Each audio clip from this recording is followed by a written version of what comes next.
로마서 13장입니다. 로마서 13장은요, 그리스도인의 삶의 균형에 대해서 말씀하고 있어요. 우선 오늘 봉독한 13장 전반부에는 두 개의 나라의 사이에서 살아가고 있는 우리 그리스도인의 삶의 균형에 관한 말씀입니다. 하나님을 안 믿는 사람들은요, 한 나라만 신경 쓰면 됩니다. 그런데 하나님을 알고 예수님을 믿는 우리들은 또 하나의 나라가 있어요. 이 미국 땅에서 하나님을 믿으며 살아가는 우리들은 하나님 나라의 시민으로서, 동시에 미국의 시민으로서 이를테면 이중 국적을 가지고 살아갑니다. 여러분, 이번에 투표하실 때 누구를 뽑아야 나한테 이익이 될까?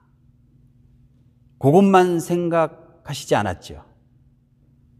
나한테는 좀 손해가 되더라도 누구를 뽑아야 하나님이 기뻐하실까? 하나님 나라의 유익이 될까? 고민하셨죠? 그렇다면 그리스도인이에요. 역사적으로 보면 동서를 막론하고 근대 민족 국가가 등장하기 전까지는 그 두 개의 나라가 하나였습니다. 그걸 뭐라고 그래요? 정교일치. 정치와 교회가 하나다 이거죠. 두 개의 나라를 위해서 따로따로 책임과 의무를 다하자니 백성들 입장에서도 골치 아프고 통치자들 입장에서도 골치 아파요. 그러니까 세상 나라의 왕들이 자기가 신의 대리인이라고, 그래서 하나님의 뜻을 받아서 신의 대리인으로서 세상 나라와 하나님 나라를 동시에 통치했습니다. 유럽에서는 교황이 그랬죠. 동양에서는 황제가 그랬잖아요. 진시황이 저 옥황상제의 아들입니다. 자, 그런데 문제가 생겼어요. 하나님 나라의 출장소 소장쯤 되는 불완전한 인간이 하나님 나라를 대리해서 통치하려고 하다 보니까 공의와 정의를 잘 지키지 못하는 거예요. 아니, 성경 읽고 기도하기도 바쁜 교황이, 그리고 사제들이 세상 나라를 운영하려다 보니까 세상 나라가 엉망이 됐네. 결국 세상 나라를 다스리는 일은 우리들한테 맡기소. 이렇게 황제들이 들고 일어났죠. 교황이 어떻게 생각했어요? 이런 괘씸한 것들.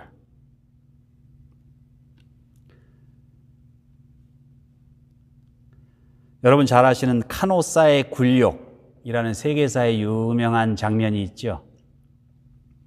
독일의 하인리 4세 독일 황제,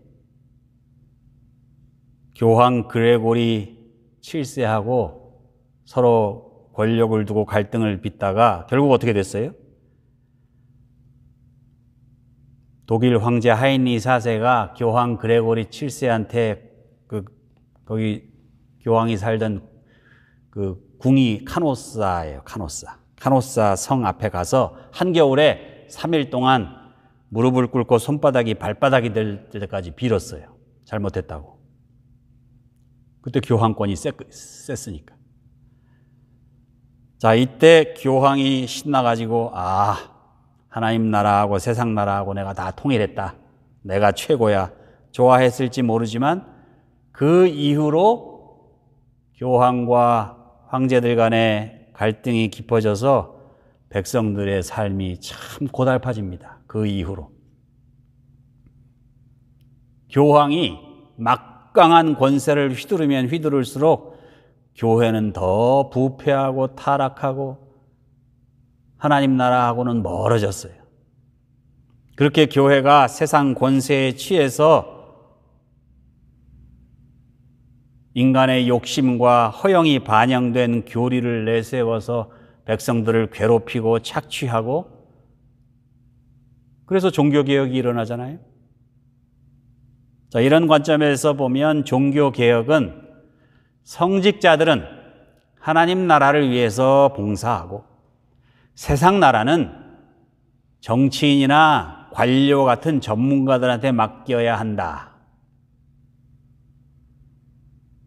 그런 일종의 정교 분리 운동이에요. 저는 종교개혁을 그렇게 이해합니다. 그런데 이 정교 분리는요, 종교개혁 시대에 처음 등장한 게 아니지요. 이미 초대 교회의 사도들이 이걸 실천했어요. 어떻게 해요?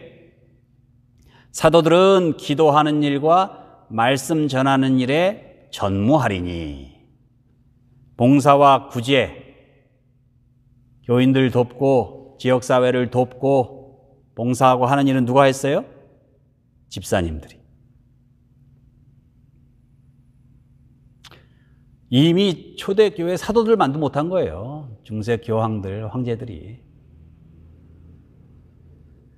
종교개혁의 과정을 거쳐서 근대에 이르러 하나님 나라는 하나님을 믿고 고백하는 교인들이 섬기고, 세상 나라는 시민들이 왕을 세우거나 세습을 하거나 혹은 투표를 하거나 그렇게 운영하게 됐지요.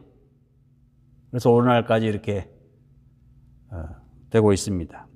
오늘 본문은 이 하나님 나라와 세상 나라, 이 두 개의 나라에 관한 사도 바울의 이해와 해석이 담긴 말씀이에요. 다음과 같이 묵상해 보겠습니다. 첫 번째로, 모든 권세는 하나님께로부터 왔다는 거예요. 자, 본문 1절에 보세요. 각 사람은 위에 있는 권세들에게 복종하라. 권세는 하나님으로부터 나지 않음이 없나니 모든 권세는 다 하나님께서 정하신 바라. 나라에는 통치자가 있어요.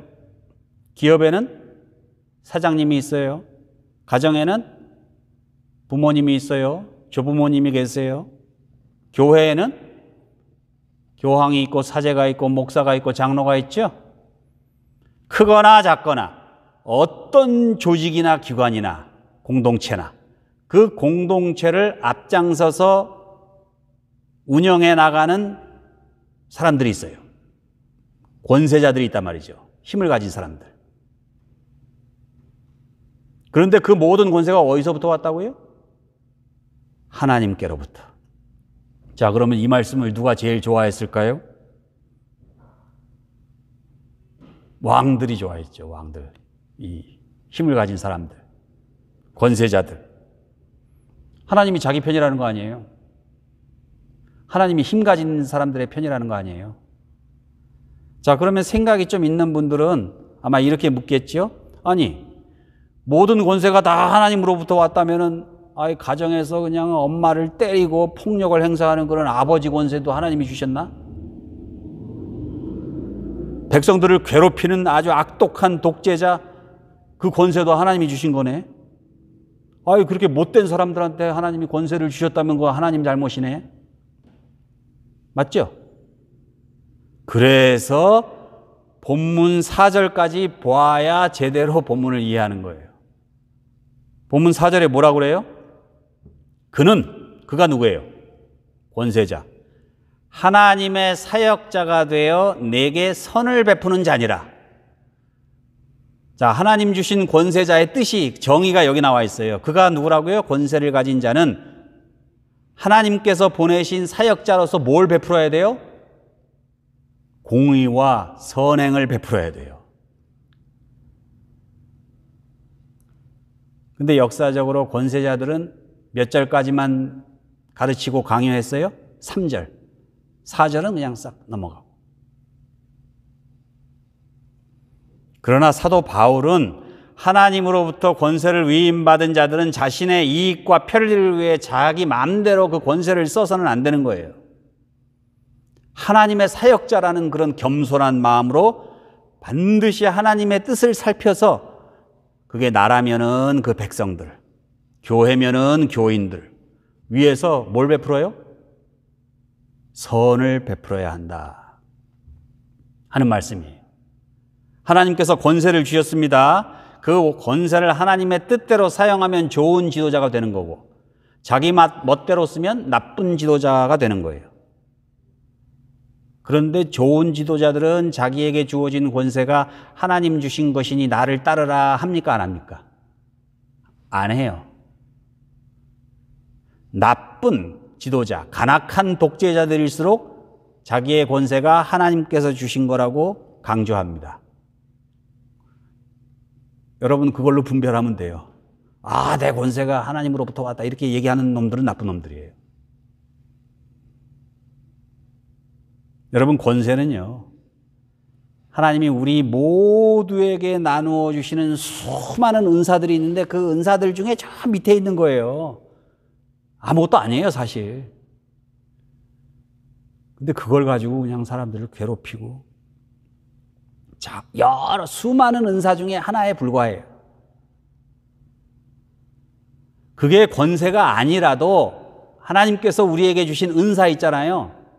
그럼 그 은사를 존중하고 그 은사에 서로 순종하고 하는 게 하나님의 뜻이요 그리스도인의 덕목이에요. 하나님께서 다스리는 자에게만 권세를 주셨어요? 천만에요. 다스림을 받는 사람에게도 뭘 주셨어요? 권세를 주셨어요. 하나님의 뜻대로 다스리지 않는 못된 권세자들에게 도전할 수 있는 권세, 이걸 뭐라고 그래요? 시민권이라고 그래요. 시민으로서의 권세.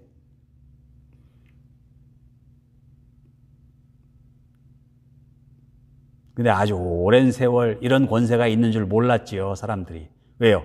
가르쳐 주지를 않았으니까. 성경을 제대로 해석하지 않았기 때문에. 권세자들에게 주신 게 하나님은 권세자들 편이라는 것만 가르쳤기 때문에.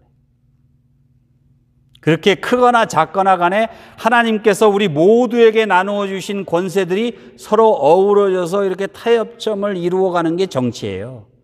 그리고 그게 역사예요.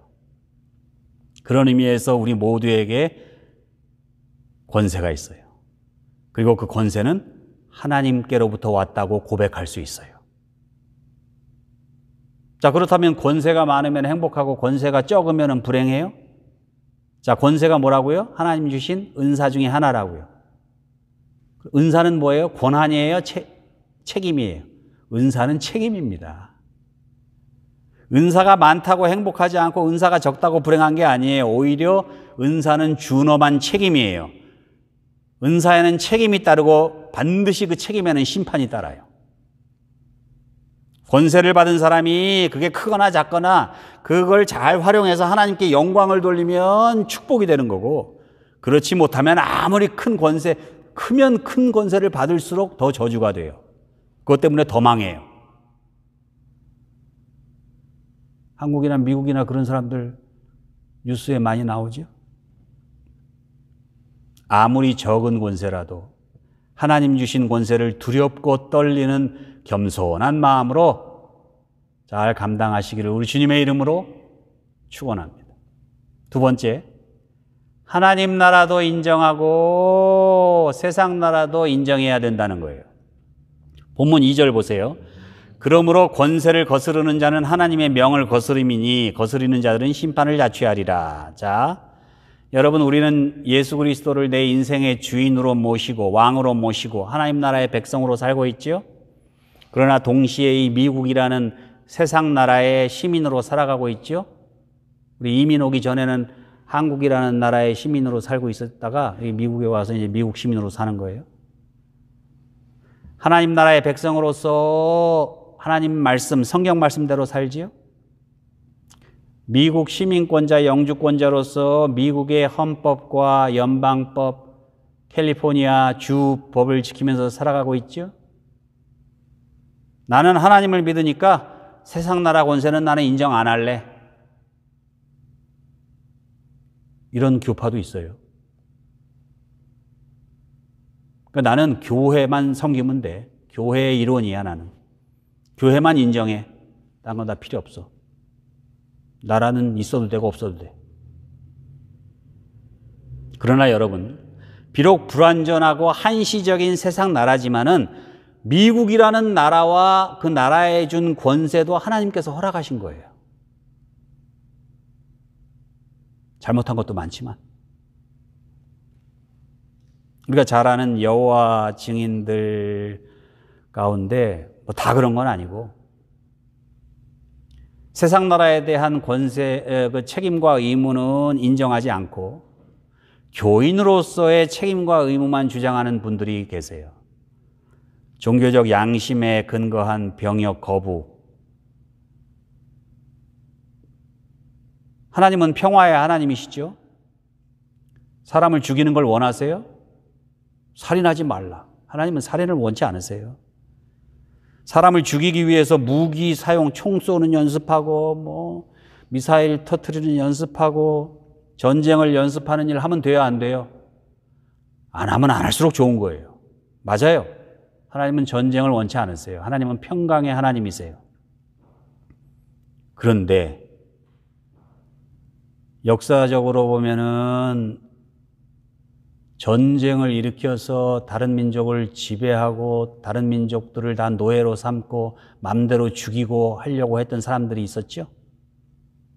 뭐 고대에는 말할 것도 없고, 뭐 근세, 뭐 현대에 이르러서 뭐 히틀러나 이또 히로부미나 이런 전쟁주의자들이 득세해서 세상을 지배하려고 할 때가 있다고요. 만약에 미국의 군대가 없고 무기도 없고 그랬다면 어떻게 될까요? 여러분, 지금 여러분들 세금을요, 영국에 내야 돼요. 영국에. 영국 황실에다가 세금을 내야 된다고요.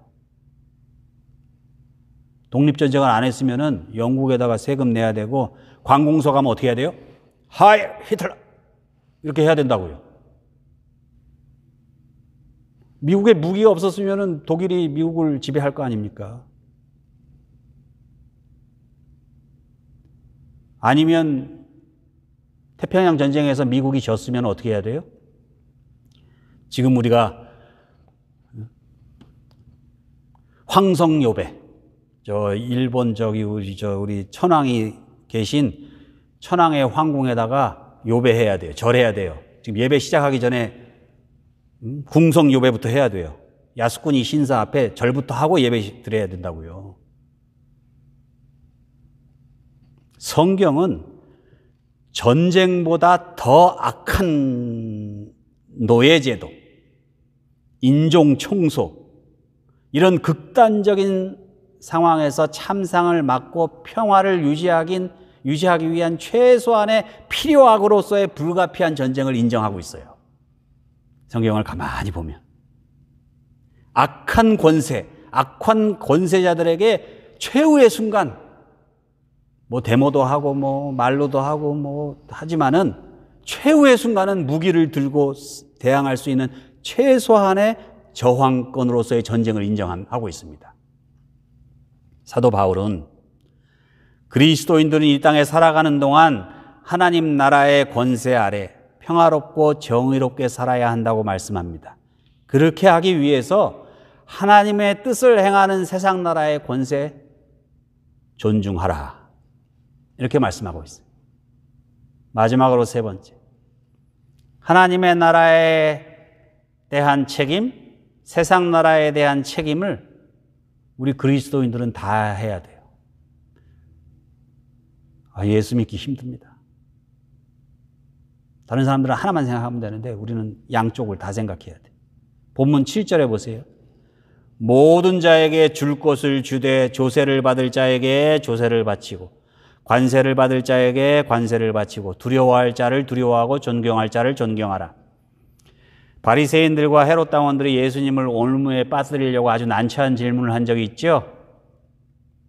가이사에게 세를 바치는 것이 가하니까 불가하니까. 이때 예수님께서 뭐라고 그래요? 가이사의 것은 가이사에게, 하나님의 것은 하나님께 바치라. 이 말씀을 하시면서 로마 동전 하나를 가져오라고 그러죠. 데나리. 그 동전을 보이시면서 여기 형상이 있는데 이 형상과 글이 누구의 것이냐? 거기 로마 황제의 형상이 있죠. 그리고 원 데나리라고 그 동전의 가치가 새겨져 있죠. 로마 황제의 영향력이 미치는 로마 제국 내에서 돈을 벌고 생계를 이어간다면 로마 제국 영토 안에 살아가는 사람으로서 거기에 합당한 세금을 내야 된다, 이 말씀이에요. 예수님 당시 가이사에게 바치는 세금이 소득의 5%. 돈을 벌면은요, 5%는 가이사에게 바쳐야 돼요. 근데 문제는 이제 그거에 몇 배, 몇십 배를 더 뜯어냈죠, 세리들이. 근데 사실은 현재 우리가 내는 소득세에 비하면 적은 액수예요. 예수님께서 가이사의 것은 가이사에게 바치라 하는 의미는 세상 나라에서 정한 세금은 내라, 그런 말씀이에요. 자, 그러면 하나님의 것을 바치라는 건 또 뭔가? 자, 우리에게 시간, 물질, 재능, 우리 생명, 여러분이 가지고 지금 누리고 있는 것 중에 하나님 안 주시지 않은 거 있으면 한번 저한테 갖고 와 보세요. 이 세상에 있는 모든 것이 다 하나님의 거예요. 심지어는 그 로마 데나리 그 동전까지도. 그러니 그 모든 것들을 다 하나님의 영광을 위해서 하나님께 드려야 돼요. 로마 황제가 5% 세금을 받았으면 그 받은 세금을 가지고 누구를 위해서 써야 돼요? 왕궁에서 뭐 파티하고 이러는 데 써요? 로마 제국이라는 그 나라를 허락한 하나님께 영광을 돌리기 위해서, 백성들을 위해서, 가난한 사람들을 위해서 그렇게 써야죠. 그런데 예수님을 올무에 빠뜨리려고 했던 그 헤롯 당원들, 바리새인들은 그렇게 하지 않았습니다. 헤롯 당원들은요, 자기들의 정치적인 이익, 경제적인 그런 착취를 위해서 하나님께 드려야 할 것까지도 다 빼돌려가지고 누구한테 드렸어요? 가이사에게, 총독에게, 로마 천부장에게. 뭐예요? 자기의 지위와 기득권을 지키려고 백성들을 착취해서 마땅히 하나님께 드려야 할 것을 자기의 특권을 유지하기 위한 뇌물로 썼다고요. 지금 예수님이 꼬집은 게 그거예요. 헤롯 당원들. 그리고 뇌물을 많이 바쳤으니 어떻게 해야 돼요? 백성들한테 더 거둬야 되죠. 그러니까 5%만 가이사한테 주면 되는데 30%, 40%, 50%를 빼앗아 가지고 세리들을 막 다그쳐 가지고.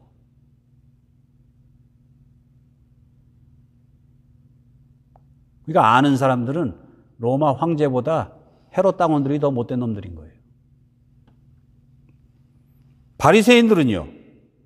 바리새인들은 로마 제국이 닦아놓은 그 길로 마음대로 여행도 하고 그러면서도 로마 가이사에게, 황제에게 바치는 세금을 바치는 거는 다 매국노야. 반역자야. 하나님을 배신하는 행위야. 우리는 로마 제국을 향해서 싸워야 돼. 그래서 수많은 가난하고 뭣도 모르는 백성들을 그냥 반란을 일으키는데 투입하고 그렇게 가르치고 애족이라는 시오니즘이라는 그런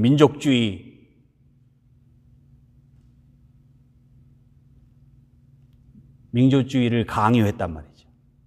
예수님께서는 자신들의 부귀영화를 위하여 하나님의 것까지 가이사에게 뇌물로 바치며 아부하는 헤롯 당원들 꾸짖으신 거예요. 동시에 가이사에게 바칠 것까지 중간에서 가로채고 자기들의 입지를 강화하려고 하는 그런 바리새인들, 동시에 둘 다 꾸짖으신 겁니다. 예수님의 말씀대로 사도 바울 역시 로마 교회 성도들을 향해서 세상 나라인 로마 제국에 대한 책임도 다하고 로마 교회 교인으로서 하나님 나라의 출장소인 교회에 대한 책임도 다 해라. 이렇게 권면하고 있는 겁니다. 모든 권세는 하나님으로부터 나왔습니다. 그래서 권세자들은 반드시 자기 맘대로 하는 게 아니라 하나님의 뜻을 살펴서 공의를 베풀고 선을 행해야 됩니다. 그리고 그 구성원들은 세상 나라에 대한 책임도 의무도 다하고 하나님 나라에 대한 책임과 의무도 다하고 그리하여 하나님께서 원하시는 그런 모범적인 미국 시민, 동시에 경건한 하나님 나라의 시민으로서 살아가시는 우리 모두가 되시기를 주님의 이름으로 축원합니다.